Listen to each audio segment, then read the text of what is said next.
everything you can think about, from substance use to diagnosing to I threw in a little bit of stuff in there about cultural stuff, a little stuff in there about LGBT and vulnerable populations, a little bit of stuff about diagnosing medications, like just a mixture of stuff to make sure that it was going to be applicable to everyone on here in whatever areas you might struggle in or not know. So the first one, just to get things going, is on Maria, and it's going to be the presentation. It does have some additional history stuff, and then it has the questions that follow underneath. The reason why I normally have time to kind of do all my spacing and make sure everything is up here is good. That's what's taking so long. So while you guys are answering this question, I'll make sure I get all the 100,000 other case studies together. Hopefully we can get to a few more than this one here. All right. Any questions? We're not going to do this in breakouts.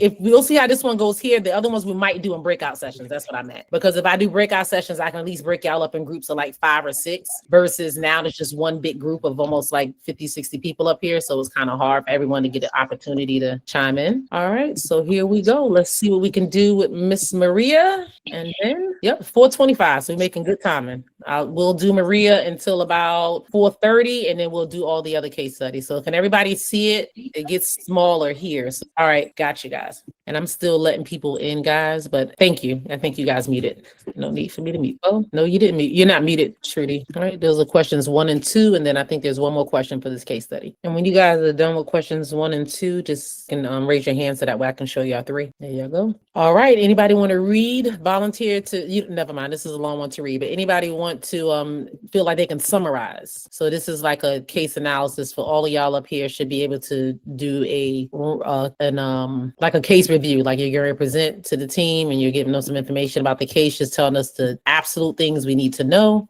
Christine, I saw your hand raised. I'll let you do it. Just kind of a really quick synopsis about what's going on with this person, and then just we'll run into the answers. All right, whoever wants to go. I said Christina, but if you can't read it right now, that's fine. You can have anybody can just give us a synopsis about what's going on with this case study. If you were reading this, obviously the test is not going to give you a detailed case study, but if you were working with the client, what are the key points that you're going to pick up based on this scenario and what you're seeing? I can go. Okay, go ahead, Marie. Yeah, so based on provided information, client has a history of trauma, PTSD coming from childhood, and also gang violence. She emigrated from El Salvador to US, and she started experiencing trauma symptoms, PTSD symptoms like hypervigilance. And then she started drinking alcohol just to cope. And she's here at the mental health clinic just letting us know her symptoms and how she's drinking alcohol to cope with the symptoms. Got it. Thank you. And who wants to go ahead and tell me, read the question for number 1 and tell me what did you think the answer was for number 1? Number 1, is it showing? Oh, you need me to go back. Okay. I wasn't showing the questions. I'm sorry. Let's see right here. Okay. It's showing. I can do it. It says, what is the most appropriate primary diagnosis to consider for Maria? I was thinking C, post-traumatic stress disorder with a combination of alcohol use disorder. Okay. Anybody else feel like it's something else based on the experience or working with clients? I see a lot of confettis and thumbs up, so it looks like everybody thought that was it. So no one thought any other diagnosis could fit. Go ahead, Gigi. You're raising your hand. No, that was before. Okay. And Sonar, are you raising your hand for this question? Miss Ariza, I chose D. Okay. Mm-hmm. All right. And No. Sonar, you had your hand up too? No, I had, Okay. You had your hand raised for something else. I'm sorry. Right? yeah, that's fine. I'm okay. Okay. All right. Yep. The correct answer is C as in Charlie, post-traumatic stress disorder with comorbid alcohol use disorder. So great job. A majority of you guys got that. All right. And Sorry, I have a question about that, because that one, like I was going between A and B because it almost seems like the same thing. And C. So like I went with C, but A, the alcohol, and then post-traumatic, and everything like that. I did go with my gut, but I know number A kind of seemed like it too. Is there any way you can explain like why it's C over A? The major depressive disorder, moderate with, let's see, I'm sorry, I'm on the wrong one. Alcohol use disorder. Yeah, remember I'm trying to sort the other case studies out, so I wasn't even on the case study there. I apologize. Sorry. All right. So yeah, that one was PTSD with comorbid alcohol use disorder. And somebody somebody raised their hand. So this is an educational moment. I don't want to go into too much depth. If the person that raised their hand wanted to explain why, because they know, or if you ask them for clarity as well. Christina, you I think it might. Oh, go ahead. No, go ahead. You had raised your hand, so I didn't know. Sandra and Christina, you raised your hand when she spoke, so I didn't know if it was. I was just going to see if I could help explain it a little bit more. Yeah, that's why I was asking. I didn't know if Christina had raised her hand before you, so I didn't know if that's what she was trying to do first. That's why I was just trying to give you guys a chance to kind of elaborate, because I know we learned from going over it as well. I just wanted to check, Sandra, before you did. Christina, is that why you had your hand raised, or was you raised for something else? Okay, go ahead, Sandra. It's fine. I think for me was because the nightmare stood out and the hypervigilance, so that automatically was reaching out to me with post-traumatic stress disorder first. And then when it says that she was relaxing for the coping, that was coming after. So it never said anything about moderate or anything like that in the scenario for me. So for me, it was just automatically a C. Post-traumatic stress disorder was the main, and then the alcohol use disorder. And Maureen, you want to add to it? I would like to add to it. Okay, I was trying to go by those that had their hand up, but they're raising their hand and then not saying anything. So I'm gonna skip. Maureen has, but I'm okay. Go ahead.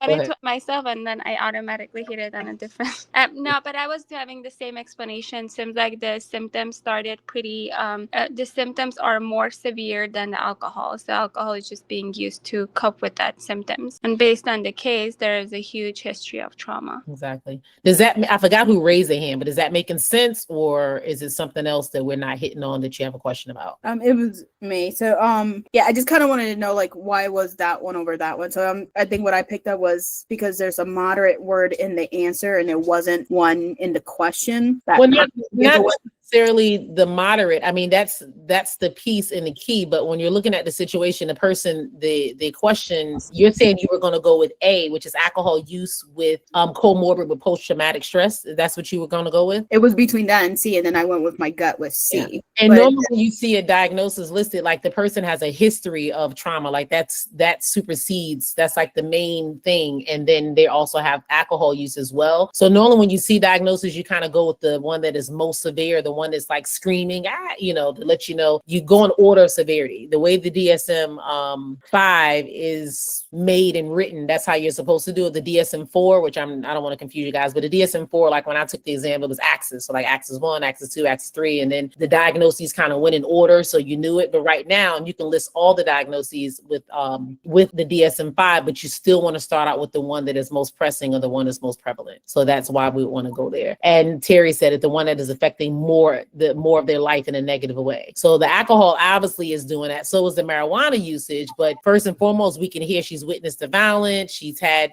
she's raising these kids. She's hypervigilant. She's having the nightmares. Like, this is classic PTSD, the symptoms that she's having. Okay, thank you. No problem. That was Catherine. Okay, I thought it was someone else that asked that question. But someone else had their hand raised. I don't want to move on if you guys had another question about that. I didn't have another question. I was just kind of agreeing and saying and indicating that it started, the alcohol use was as a result of her for the trauma. And so you always have to do with the diagnosis first and then use the intervention or her intervention. In a way, kind of. And you guys should definitely make note of that in general, because a lot of times when it comes to working with clients, when they're using substances, yes, you have to make note of that. But a lot of times the substance use is masking the other symptoms. They're trying to cope with those symptoms. So you want to kind of see why they might be drinking or why they might be using drugs or whatever they're doing, because most of the time it's to cope with the true symptoms of what's really happening. So that's what you can kind of see what's going on with this client specifically. All right. Did you guys want to continue in this format, or did you want to break up in breakout sessions? Sure, that's right. Oh, okay. I know a few of you guys haven't did breakout sessions, but those that have done it, I know y'all love the breakout sessions. So I just want to throw that out here. All right, but we're going to go ahead and move on to the next case study. A few people said breakout sessions, but it looks like majority of people said this. So we're going to go ahead and stick with where we're at right now. Wait, I didn't understand. Oh, go ahead. Terry, you're correct. But someone was saying something off mute. I didn't know if they were. No? Okay. Let me go back to question number 1. We didn't do question number 2. 3. We didn't. Christina, you're not muted. Okay, somebody can go ahead and do question number 2. In developing a treatment plan, what should be first priority? I put C, establish safety, stabilization, and build therapeutic alliance. We can't hear you, Riza. I'm sorry, I No, said mute. the gang signs, the thumbs, that's the LCSW, LMSW gang sign when you throw the thumbs up. Looks like everybody's in agreement. Anybody feel like it's something else or was thinking something else? I chose C, Ariza. That's what she said.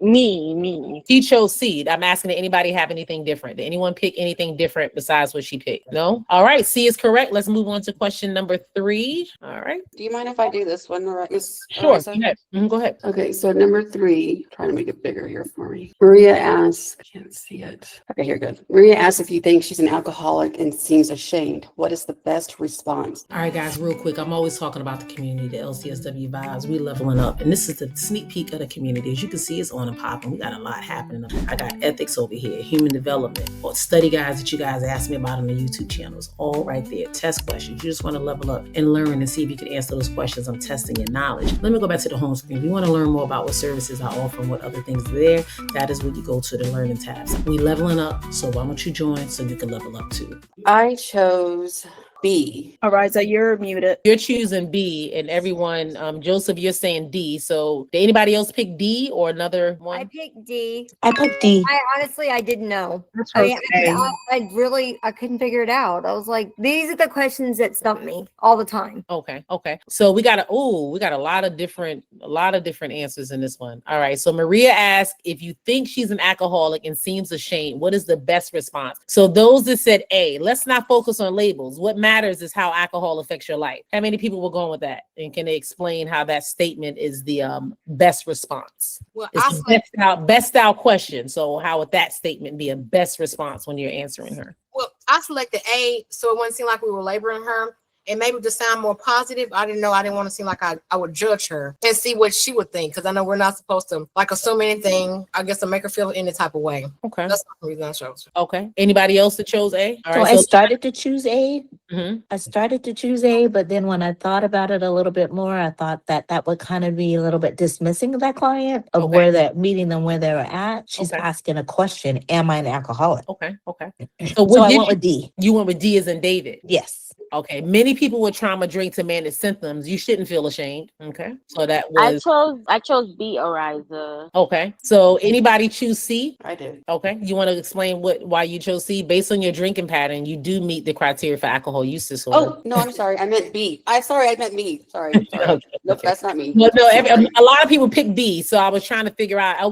Joseph, go ahead and explain because you picked D as in David, I think. So if you want to give us some. I chose the other ones are more controlling and more dismissive, and D seem more appropriate. I don't know how to explain it. Okay, so you said D seems more appropriate, Yes. correct? Okay, I was just trying to make sure you said that. Hold on, you heard my I- phone was I on not disturbed, so I got to find the question. Get back to you guys. The Go ahead. reason why A.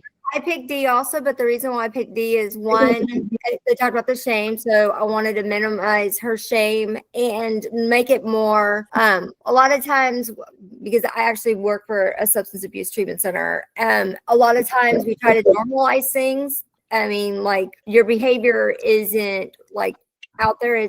This is normal behavior. It's a normal response of how you would cope with very difficult situations if you didn't have those coping skills.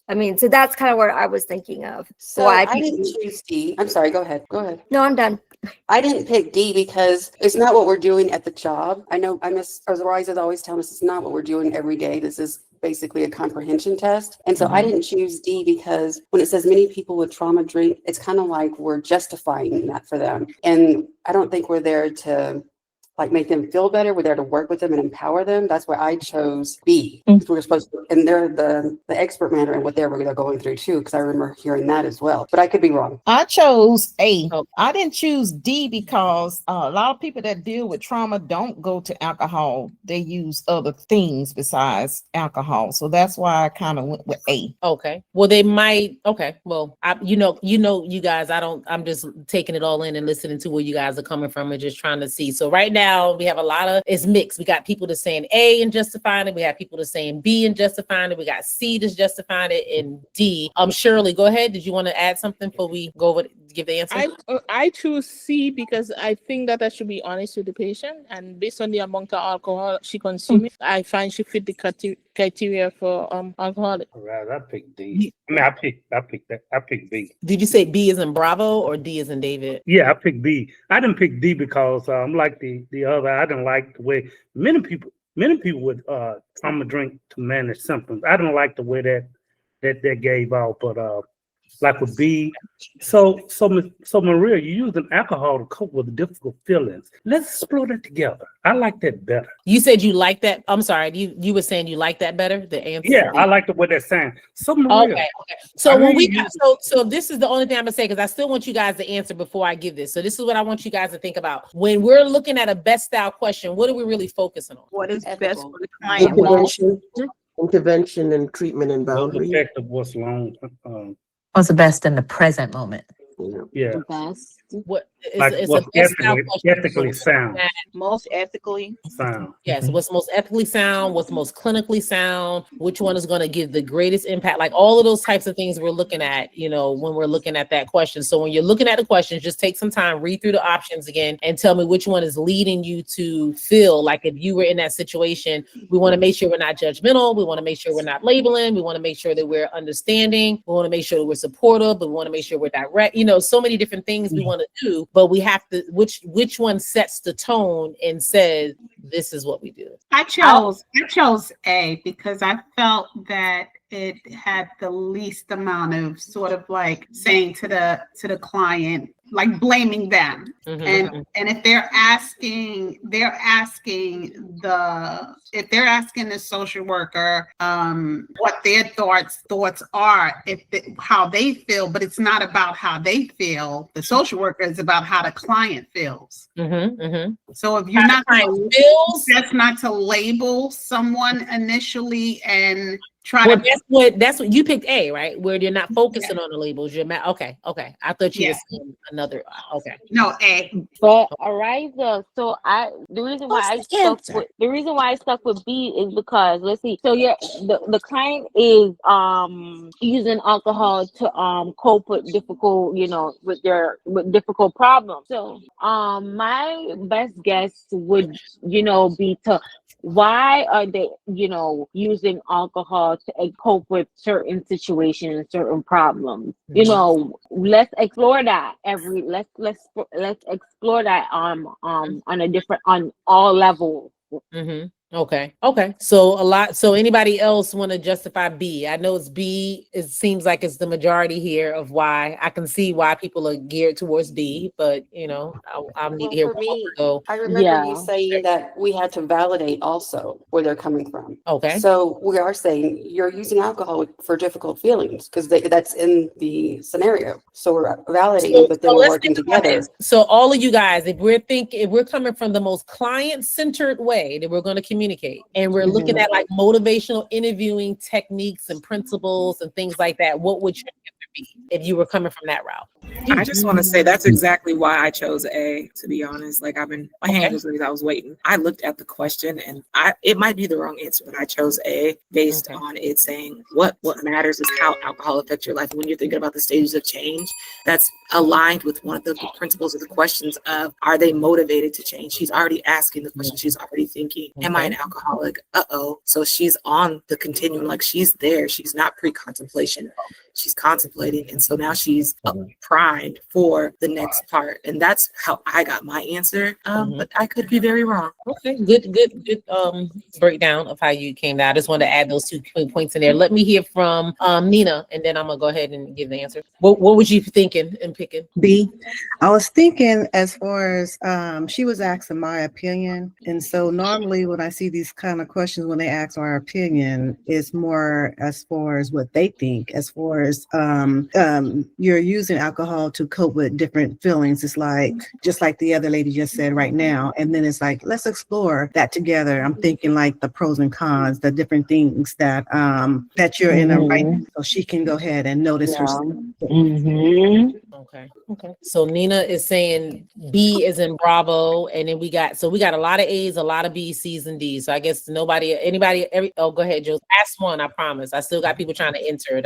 I still have people trying to enter into the meeting. So that's what I was doing. I'm sorry. So Nina, you answered your question. Tan answered your question. You guys are giving some great explanations about why. And I think it's one of those things too that if it was the exam, I think they would make one of them a little bit more challenging, a little bit more like yelling out, because A and B are very, very close. And I can see honestly why you guys are going between both of those two, but I'll tell you the answer right after Joseph finishes his. I have a question on number 1. I don't know if I can answer it now or later. Number 3. We done passed number 1, Joseph. You have to wait for the replay. All right. Anybody else like y'all laughing? I'm like, we want the answer.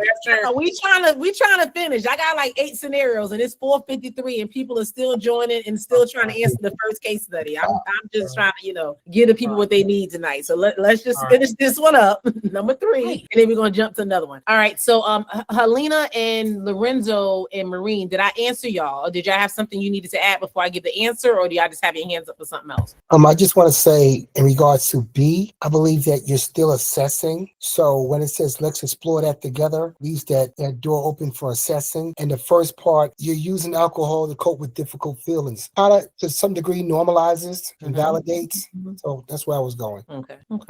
So I think he's still going with B. Exploring this case sounds like an intervention. That's what Terry said. Terry said when you're exploring in this case, it sounds like an intervention. And someone else, Marie, it was one other person. Marie, I don't want to cut you guys off. It was 2 people who had their, I don't know. Someone else had their answer, but I didn't just want to call on Lorenzo and leave you 2 out because you didn't have an answer out. All right, so Marie, it was Helena. Okay, go ahead. You wanted to add to it before we answer? I actually put D, and I was thinking about the motivation interviewing part where you can which one did you put? I'm sorry, which one did you put? I put D as in dog. Oh, okay. And I put that because there's a part of motivation interviewing where you can amplify and you can let her know, like, hey, many people use alcohol as a form of like to manage their symptoms, and you can also, you don't have to feel shame about it. So she could either say, I don't feel the shame about it, and she can just open the door for that conversation. We don't necessarily have to say, let's explore that. You can just leave the door or like put it back in her position. So the correct answer here, guys, is A is an alpha. Basically with A is an alpha, is saying it reduces stigma and it focuses on personal impact and opens up the dialogue, versus B is definitely is very tough because B was very close call to that one as well. The reason B wouldn't be the answer because it assumes the coping mechanism, like they're drinking because they're, that's the coping mechanism. That's how it reads. And it's less collaborative. And when you're looking at what you guys shared, I think someone said it very well. They said the, like looking at motivational interviewing, who was it that said it? Christina, when she broke down the reason how you use the motivational interviewing and Tan, you did it as well. I remember you 2 explained. It might've been Tan, I'm sorry. Like breaking out why they use the motivational interviewing and using those techniques. So yes, that is a draw. I was kind of stuck between that. I was seeing how B could be the answer for sure and looking at A. So that was a really, really tough one, guys. I'll be honest. You could probably argue both ways. We're all human. You can argue both ways, like literally, because I can see why A would be the answer and B. But if you had to narrow it down, which one was most clinically appropriate based on, think about it. I'm trying to pull the question up again. I'm on the wrong, let's see, Maria. And the question said, Maria asked if you think she's an alcoholic and she seems ashamed. Ask if you think she's an alcoholic and she seems ashamed by it. What is the best response? So in that one, the first one, you're like, well, let's not focus on the labels. What matters is how this alcohol is impacting your life. And you're kind of meeting them where they are and addressing the situation. B, you're using alcohol to cope with difficult feelings. Let's explore that together. So you are bringing them in. You are exploring how to using it. However, we're saying you're using alcohol to cope with difficult feelings, kind of like justifying and telling them, hey, that's what you're using it for. We hope, and that's what it sounds like, and that's likely what she is, but we're making an assumption there without gathering additional information and kind of putting it in the whole context of what we're treating her for and what we're doing. So yeah, whoever got B, don't feel bad because you can definitely argue. Definitely not C and D. I can't justify C and D on it. All of them are pretty tricky, but A and B is like neck to neck on that. I don't know why you're laughing, Tansy. That's why I'm trying to be good. It's Sunday. That's why I do these meetings on Sunday, so I could be a little, relaxed. All right, here we go. I'm getting ready to share the screen, share another tab, and I'm getting ready to show you guys another case. Ariza, I just just wanted to know why is A for number 3. Okay, well, we can go over that again, and you can watch the replay because I just shared it. I can't really explain it any better. Can you guys please stop doing the emojis? Hey guys, I stopped by to tell you this. You do not have to win alone. Absolutely not. People in the community are winning each and every day. The proof is in the pudding. Go in the community. It's free. We're throwing down test questions, case studies, the FNBM method, all the details and everything you need so you can succeed. Click the link in the bio and join. You don't need to do this alone. See you soon. All right, let's go ahead and share the screen so we can do. All right, this one's Jordan. I just flipped the screen. Here we go. Jordan is 17-year-old Black African American. Trudy, you gotta mute. It's a lot going on with Jordan. Jordan has a whole lot of additional history information, and as you can see, he also has some additional context. So I'm gonna just keep scrolling up as time goes on. I'm sorry. How can you make it a little bit more bigger? I can't see it. Okay, you can zoom in on your screen. You have to zoom in on yours. Okay. Yeah, I think that's what most people do because if I do it, it's only going to show a little bit of this information. Ken, you want to explain how you zoom in? Just take your finger and put it in the middle and push your finger out, and that should zoom it in. On your mouse pad, yeah. Unless you have a touch screen. Okay, got it. Thank you. Ariza, can you scroll back up just a little bit? Ariza, can you go back up, please? Denied substance abuse reports about church youth leader. Trudy, you got to mute. You got to stay muted. I'm going down. I'm gonna go down a little bit more because I stayed on there for a while, guys. And then it's 5:01, so everyone got pretty much the gist of what's going on with Jordan. He's feeling trapped. He's making A's and B's hysterical. You got it. And then his grades dropped to C's and D's. We also his grandma's trying to understand him. She's religious. His father's not spoken to him since he came out. He reports increased conflict at home, has supportive friend group, including other LGBT plus youth. He's active in social media communities. He feels accepted, reports experiencing microaggressions. We talked about microaggressions a lot last week and being misgendered by his teachers, despite requesting they and them pronouns. He denied suicide ideation, but states, sometimes I wish I could just disappear. No history of self-harm, reports difficulty sleeping, denies substance use, no prior mental health history. You got this one's giving you everything you need to absolutely know about Jordan. All right, so we're gonna jump down. We got the additional context. The first question is, what is the most appropriate primary diagnosis for Jordan? So I'll let you guys answer that question, and what we're gonna do is after you guys feel like you've gotten that answer, you can put your thumbs up, and then I will go to the next question, and we'll just keep it moving. All right, lots of thumbs up. All right. Question number 2, Jordan mother asks in private, do you think you can help her get over this gender thing? What is the most appropriate response? All right, questions 2, 3, and 4. This is just piggybacking off of what we discussed last week because I want to make sure you guys are comprehending and understanding it. That's why I chose this case study. We have time. We might be able to go with another one, but it doesn't seem likely right now. Or better yet, what I'm going to do, once you guys have finished this one, I'm going to show the next case study, and then I'll just go over the answers. And if you guys have questions, then we can process it. Just that way you can have more than just these few questions, if that works. If you guys prefer to just do what we did last time and spend 20 minutes going over this case study, we can. If not, we can just keep it moving. All right. Is anybody still working on these 4? Just when you're done with the 4, I'm sure people just throw your thumbs, you can just throw the thumbs up, and once I get a majority of people, or raise your hand, whatever's convenient. All right, I'm getting ready to switch screen, guys, and go to the last case study. Does anybody need me to keep this one on the screen for another minute or so? I'm going to switch over. Can you guys see Marcus? And for time's sake, I'll just, if someone wants to read Marcus' case study out, the presenting information. Marcus is a 42-year-old African-American male with a long-standing psychiatric disorder, has been stable on medication for 2 years and expresses interest in returning to work. He has not worked in 15 years and receives SSI disability benefits. Marcus's word that working will cause him to lose his benefits and health care. He lives in a group home and attends a day treatment program. His case manager is concerned that the stress of employment might trigger relapse, as this has happened in the past. Marcus reports hearing voices occasionally, commenting on his actions, but states that that they're manageable now and don't command him to harm himself or others. He also reports residual benefits that the government watches people like me, but acknowledges this might not be accurate. Additional initial. Move this up a little bit. Okay. Yeah, additional history, so we can Do you want to go initial psychiatric episodes of 27 years paranoid? I don't know if you wanted I was just going to skim through them real quick. He's had multiple hospitalizations in his 20s and 30s, currently stable on long-acting antipsychotic medication, good medication compliance, works in a warehouse assistance before he even had a diagnosis, family supportive. He has flat affect, decreased motivation, social withdrawal, even when stable, good insight into illness currently, recognizes past delusions were symptoms, no mood episodes meeting criteria for manic or major depressive episodes. Cognitive testing shows deficits in processing speed and working memory. So, based on the longitudinal course and current presentation, what is most likely?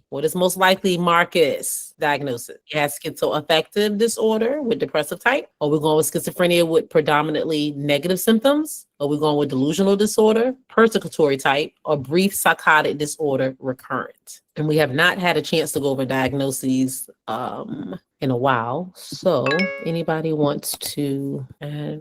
Sophia, we're wrapping up actually. I know a few people are still trying to join. I think it's a time zone thing, but it is almost at the end. All right. Question number 2. What is the best approach to Marcus's employment goals? Recommend volunteer work instead to avoid benefit issues. Discourage employment due to documented risk of relapse. Support gradual return to competitive employment with an IPS model. Wait until he has been symptom-free for 5 years. All right. And question number 3, Marcus asked about his SSI benefits. What would you tell him? Working will cause him to lose all benefits immediately. Suggest he work informally to maintain benefits. Provide information about work incentives and refer to benefits counseling, or advise him that benefits questions are outside of your scope. All right. Anybody need more time on that one, or need me to go back or do anything for that one? I need more time on number 3. Can you go back up to the prompt with your just for a few more seconds? What'd you say, Tan? Can you go back up to the prompt about Marcus just for a few more seconds once you're done with number 3? Can you guys hear me? Now I can. Now Now we I can. Perfect. Yeah, I don't know what, we have bad weather here and my electricity and everything just went out and then it just came back on, so it's kind of weird. And then of course the Wi-Fi shut down when the electricity went out, so I was trying to do my hotspot. So real quick, I know we were on, so a few people said they needed to see it. Did I finish it? I need to share my screen again for you guys to see that. The last 3 questions I think we're doing on Marcus, right? The last 3 questions on Marcus you guys are waiting on, right? I think Marcus was who, yeah, okay, thank you. I just want to make sure Marcus was the right person we was talking about and not Maria. All right, so I think everybody got a chance to answer that, all right? Those 3. All right, so we will go back to answer the question, guys. Write questions 1, 2, 3, and 4. Question number 1. Does anybody remember that? What is the most appropriate primary diagnosis for Jordan? Can anyone tell me what it were? He had gender dysphoria in adolescents with major depressive disorder, adjustment disorder with depressed mood, major depressive disorder, moderate and context minority stress, or persistent depressive disorder. Hey, Ariza, you're breaking up a bit, and we can't see the screen. Yeah, it's still showing that Mark. I didn't go down to show Jordan. But no, we're going to go over the answers for Jordan. Can you guys hear me? Yes, you're on a different one though. Yes, you're on a different. No, I know that. I'm just saying we're going to go over the answers for Jordan before we jump back to do Marcus, because I didn't want to move. We're wrapping up. So you guys already finished Marcus. Some people still needed the answers. So I figured while y'all were. Oh, the prompt. I was trying to see the prompt. Say that again. Someone said trying to see the answers for Jordan. Y'all ready for me to switch the screen back to Jordan? All right, I'm gonna switch the screen back to Jordan. All right, what were y'all leaning towards for question number 1? A.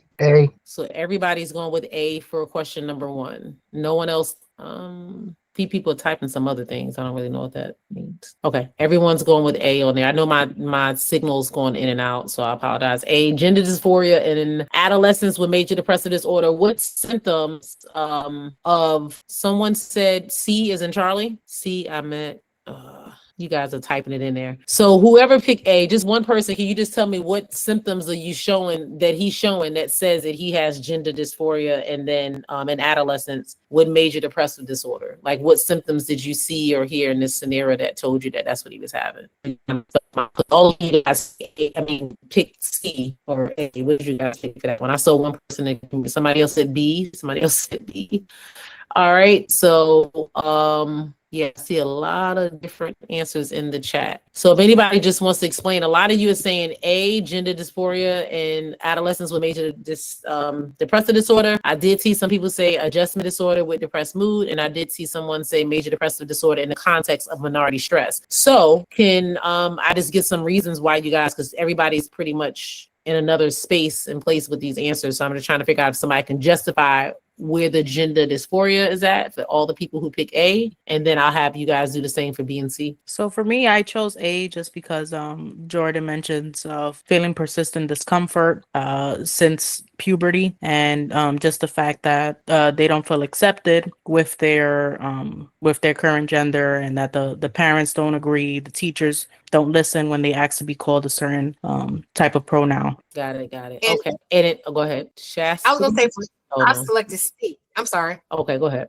Well, I selected C to piggyback on what the first person just said. He seems depressed because it said some self-harm, the history of it, and just being a part of the LGBT community. It seemed like he's having issues. That's why I selected C. Okay. And then All right, B? and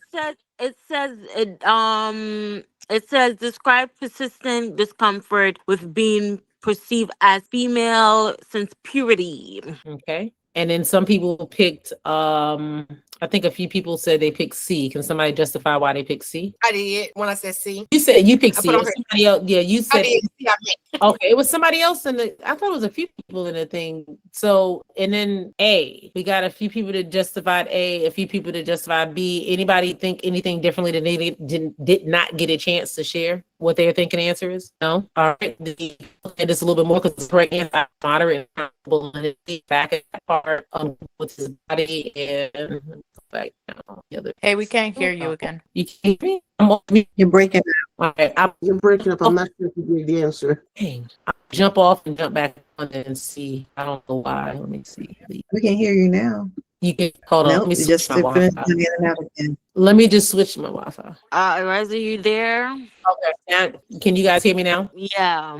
All right, perfect. Because I was talking, you guys said you couldn't hear me. I had to switch back from my hotspot to my regular Wi-Fi. So hopefully, give me a second so I can make sure my screen and all that stuff is listed. All right. So the answer that I was sharing, you guys didn't hear me say the answer for that one, right? Right. No, You got okay. Whew, okay. I was like, I kept saying it, and you guys like, I can't hear. The correct answer I have for this one is C, is in Charlie. And I know everybody said gender dysphoria, so I wanted you guys. Anybody have their DSM near them? Or like, how did you guys come up with it? Just because he was uncomfortable in his body, or do we have some other context, or you guys using your DSM? I am, Ariza, I'm looking at the DSM now, and I just didn't understand that question. That's one I just have to really study on, the gender dysphoria. Okay. And a few people picked it and said it. So basically it says it's insufficient information for gender dysphoria because it doesn't have the marked incongruence between experience and expressed gender and assigned gender. Clinically significant distress, which is related to the incongruence happening for the 6 months, at least two of it. It's like all these different, it's kind of like PTSD. You know, PTSD has like 15 different things you got to meet the criteria of. When we hear 3 or 4, we're like, oh my God, that person has PTSD. But technically there's so many more terms. And it just says this one right here. He came out about 3 months ago. So he's not, how long ago did Jordan come out? I'm showing 3 months ago, but let me go back and look at that. Because the gender dysphoria is at least, are you guys showing that? Let me go back. It says 3 months. Yeah, and with gender dysphoria, the duration is like at least 6 months. So yes, we having that. So that can be what the issue is there, the duration. Persistent discomfort with being perceived as a female since puberty suggests it's possible dysphoria. Feels more like himself when presenting it. So there are some, like right now he's presenting androgynous. You guys have heard that term, I'm sure, androgynous, when you really can't tell whether the person's male or female. They just have that presentation. Are you studying for the LCSW or LMSW exam? Don't waste time on the wrong prep. Try my test prep program for free with a full module that gives you the real strategies, the real practice, and real results. Plus, you get access to my exclusive test prep community where you'll find support, study material, and accountability. No risk, no stress, just results. Click the link in the bio so you can get ready to win with the winning team. All right, so let's move on. And I'm going to send the rationales and the information for these when I post them this time instead of just the answers so you guys can have it since I'm losing signal. Awesome. It's hard to go through these. All right, so 2, 3, and 4. Anybody want to just tell me what they got for number 2? What's the most important initial intervention or priority? A is an alpha. Yes. All right, correct. And let's see number 3. And working with Jordan and his family was the most initial. What are we thinking? B, Catherine, correct. Catherine said B, correct. And number 4, you see the answers right here, but I'm a post the answers when I put them in there. I got the case studies on 2 different sheets. And number 4, A is an alpha, correct. Okay, so you guys didn't have no concerns with those. You knocked those out. And then you guys, let's see for the other one, if it's 524, the other one, I'm going to post the answers in there. The one we did for Marcus. I think that was the other one we did. This is Jordan. Let me make sure I write it down. We get Maria first. We're ready. Jordan and Marcus. Marcus is right. And then Marcus is the last one that we're going to put the answers in there. Did anybody have any questions or anything before we hang up? I didn't know if anybody had any questions about anything, any suggestions too for our groups. I always tell you guys, some of you are good about messaging me and asking me for stuff, but some of you guys are just wait and show up. So I might just have you guys just show up and just ask questions and kind of run the group. But seriously speaking, there's always different topics and things that we can go over and discuss. So if it's something that you're struggling with, especially those that are in the course, or have done course or private tutoring, and there's just something that you just can't wrap your head around or figure it out, I prefer you guys let us know early on with pretty much me, because I pretty much do the Sunday groups, but pretty much let us know so we can kind of have some time to research, get the information, the content, and kind of see if it's something that we feel comfortable with sharing and going over in the group, because some topics we don't know absolutely everything. But if we have time and I know like, hey, next Sunday is something else you guys want to focus on, and please let me know. Just let me know. Carol? I sent you a text regarding Tuesday's session at 6 p.m. Tuesday sessions are for the people who are getting ready to test or that are in the other program. If you're receiving individual tutoring and you're showing up to these sessions on Sunday, that's pretty much the packet that a majority of you have on here. There are very few people who have in the new program that we're starting out with, so they get different type of coaching because they don't get individual tutoring. So if I have slots or those meetings are not too large, then I'll definitely open it up for those that ask. But right now, I just don't have an answer to it. So you did send me the text yesterday, but I don't know if it's too many people or we have enough for that group, because those groups are very small. They're not meant for a certain amount of numbers. Okay. What's the answer for Marcus, number 4? Say that again, Carol. Number 4 for Marcus. What's the answer? We didn't go over Marcus yet. I'm posting that in the answers in the Okay, thank you. No problem. And if you guys are not in the coaching community, so you don't have access to the replays, just send me a DM and I can definitely send the answers, because I know a few people up here may be on because they're doing boot camp or something, so they're just trying out the monthly sessions, so they don't have access to the replays. So I'll definitely just send you a DM with the answers for Marcus.